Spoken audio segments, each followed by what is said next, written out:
നമ്മൾ ടാക്സിനെ പറ്റി പറയുമ്പോൾ വരുന്ന ഒരു മേജർ ഇഷ്യൂ ആണ് സർവീസ് ടാക്സ്. ശരിക്കും ഈ റെസ്റ്റോറൻറ്റ്സ്, ഹോട്ടൽസ് ഒക്കെ നമ്മളിടുന്ന സർവീസ് ടാക്സ് കൊടുക്കേണ്ട ആവശ്യമുണ്ടോ? എന്താ പറയുക, ഇന്ത്യയിൽ നടക്കുന്ന ഒരു സ്കാം കൂടിയാണ് അത്. സർവീസ് ടാക്സ് എന്ന് പറയുന്ന ഒരു സാധനം ഇപ്പൊ ഇല്ല.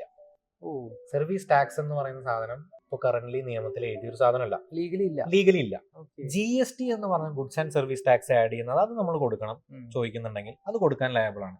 ഈ സർവീസ് ചാർജ് അല്ലെങ്കിൽ സർവീസ് കോസ്റ്റ് എന്നൊക്കെ പറഞ്ഞ പല ബില്ലിലും ഇടുന്നത് അവിടുത്തെ സപ്ലയേഴ്സിന്റെ സർവീസ് ചാർജുകളാണ്. ആ സാധനം ഇപ്പൊ ഇല്ല. ആ സാധനം നമുക്ക് അവരോട് പറഞ്ഞാൽ, അതായത് ഈ ബില്ലിൽ ഈ എമൗണ്ട് കൊടുക്കാൻ താല്പര്യമില്ല എന്ന് പറഞ്ഞാൽ അവരത് റിമൂവ് ചെയ്യണം എന്നുള്ളത് നിയമമാണ്.